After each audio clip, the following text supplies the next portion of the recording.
Friends, இன்றைக்கி நம்ம மணத்தக்காளி வத்தல் வச்சு வத்த குழம்பு எப்படி செய்கிறதுன்னு பார்க்கலாம். மணத்தக்காளி வத்தலுக்கு பதிலாக நீங்கள் வேறு வத்தல் வச்சு இதே மெத்தடில் செய்யலாம். ரொம்ப நல்லாயிருக்கும்.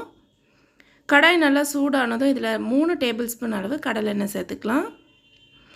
எண்ணெய் சூடானதும் 1/2 ஸ்பூன் அளவு கடுகு, இது நல்லா பொரிஞ்சதும் 1/2 ஸ்பூன் வெந்தயம் சேர்த்துக்கலாம். வெந்தயம் நல்லா செவந்ததுக்கப்புறமா இதில் தேவையான அளவு கருவேப்பிலை சேர்த்துக்கலாம். 3/4 கப் அளவு சின்ன வெங்காயம் தோல் உரிச்சிட்டு சேர்த்துக்கலாம். 2 மீடியம் சைஸ் பூண்டு தோல் உரிச்சு வச்சுருக்கோம் சேர்த்துக்கலாம். இதோட 2 பச்சை மிளகாவை கீராமல் முழுசாக அப்படியே சேர்த்துக்கலாம்.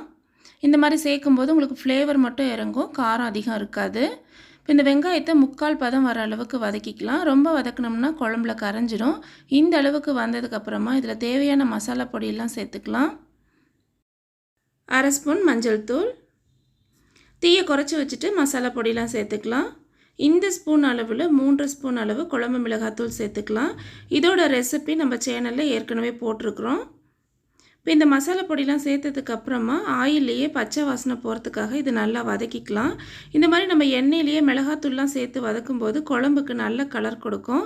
அதே மாதிரி இது பச்சை வாசனையும் போயிட்டு டேஸ்ட்டும் உங்களுக்கு நல்லாயிருக்கும். இப்போ பார்த்திங்கன்னா இது எல்லாமும் நல்லா வதக்கியாச்சு. 2 பெரிய தக்காளியை நல்லா நைஸாக அரைச்சி வச்சுருக்கோம், அதை சேர்த்துக்கலாம். தக்காளியை நம்ம அரைச்சி சேர்க்கும்போது குழம்பு உங்களுக்கு நல்லா திக்காக கிடைக்கும். நீங்கள் பொடியாக நறுக்கி வேணாலும் சேர்த்துக்கலாம். தக்காளியோடைய பச்சை வாசனை முழுசாக போயிட்டு இது நல்லா எண்ணெய் பிரிஞ்சு வரணும். அது வரைக்கும் இதை நம்ம வதக்கிக்கணும். ஓரளவுக்கு வதங்கி வந்ததுக்கப்புறமா இதில் குழம்புக்கு தேவையான அளவு உப்பு சேர்த்துக்கலாம். உப்பு சேர்த்துட்டு தீயை மீடியமாக வச்சு இந்த தக்காளியோட பச்சை வாசனை போகிற அளவுக்கு மூடி போட்டு வதக்கிக்கலாம். இப்போ பார்த்திங்கன்னா உங்களுக்கு நல்லா வதங்கி மேலெல்லாம் எண்ணெய் பிரிஞ்சு வந்திருக்கு. இந்த அளவுக்கு நம்ம வதக்கிட்டோம்னா தான் குழம்பு உங்களுக்கு டேஸ்ட் நல்லாயிருக்கும். தக்காளியோட பச்சை வாசனையும் நல்லா போயிடுச்சு. ஒரு பெரிய எலுமிச்சம்பழ அளவு சைஸ் புளியை தண்ணியில் ஊற வச்சு வச்சுருக்கோம். அதை நல்லா கரைச்சிட்டு சக்கையெல்லாம் எடுத்துகிட்டு இந்த மாதிரி வடிகட்டி சேர்த்துக்கலாம். இப்போ இதோடைய தேவையான அளவு தண்ணி சேர்த்துக்கலாம். இந்த குழம்பு நல்லா கொதிக்கணும். ஒரு 10 நிமிஷத்துக்கு மேலாகும். அதுக்கு தகுந்த மாதிரி நம்ம தண்ணி சேர்த்துக்கலாம்.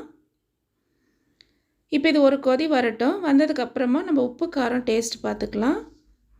இந்த அளவு எனக்கு கரெக்டாக இருக்குது. இப்போ இதை மூடி போட்டு எண்ணெய் பிரிஞ்சு வர வரைக்கும் வதக்கிக்கலாம். இப்போ பாருங்கள், உங்களுக்கு நல்லா எண்ணெய் பிரிஞ்சு வந்திருக்கு. குழம்பு உங்களுக்கு நல்லாவே திக்காய் வந்திருக்கு. இந்த அளவுக்கு வரத்துக்கு நம்ம மீடியம் ஃப்ளேம்லேயே வச்சு கொதிக்க வைக்கும்போது உங்களுக்கு எண்ணெய் இந்த மாதிரி நல்லா பிரிஞ்சு வரும். இப்போ இதில் நம்ம 1 ஸ்பூன் அளவு வெல்லம் சேர்த்துக்கலாம். வெல்லம் சேர்த்து செய்யும்போது உங்களுக்கு இனிப்பு, புளிப்பு, காரம் அந்த குழம்போட டேஸ்ட்டும் உங்களுக்கு நல்லாயிருக்கும். இப்போ வெல்லம் சேர்த்துட்டு இது 1 நிமிஷம் இது நல்லா கொதிக்க விட்டுக்கலாம். இப்போ இதில் நம்ம தேவையான வத்தலை வதக்கி சேர்த்துக்கலாம். ஒரு தாளிப்பு கரண்டியில் நல்லெண்ணெய் 2 டேபிள் ஸ்பூன் அளவு சேர்த்துக்கலாம். எண்ணெய் நல்லா சூடானதும் இதில் மணத்தக்காளி வத்தல் சேர்த்துக்கலாம். இந்த வத்தலில் கல் மண்ணெலாம் எதுவும் இல்லை, அதனால நான் டைரெக்டாக சேர்க்குறேன். நீங்கள் இதுவே கல் மண்ணெலாம் இருக்கிற மாதிரி இருந்தால் தண்ணியில் ஒரு அலசிட்டு உடனே இந்த மாதிரி சேர்த்துக்கலாம். மீடியமான தீயிலே வச்சுட்டு இந்த வத்தல் இந்த மாதிரி நல்லா செவந்து வர அளவுக்கு இதை வதக்கிக்கலாம். இப்போ இது நல்ல பொன்னிறமாக ஆயிடுச்சு. இப்போ நம்ம இதை குழம்புல சேர்த்துக்கலாம்.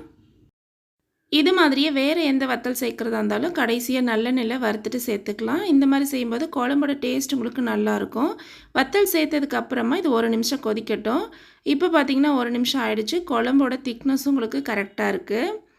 இப்போ கடைசியாக நம்ம கொத்தமல்லி தழையை சேர்த்துக்கலாம். இது போலவே நீங்கள் செஞ்சு பாருங்கள். இந்த குழம்பு ரொம்ப நல்லா டேஸ்டியாக இருக்கும். சாதத்தோட அப்பளமோ இல்லை ஆம்லேட்டோ வச்சு சாப்பிடும்போது சுவையாக இருக்கும். இந்த ரெசிபியை நீங்களும் செஞ்சு பாருங்கள். இந்த வீடியோ உங்களுக்கு பிடிச்சிருந்தா சேனலை சப்ஸ்கிரைப் பண்ணுங்கள். கூடவே பெல் ஐக்கானை கிளிக் பண்ணுங்கள். தேங்க்யூ ஃபார் வாட்சிங்.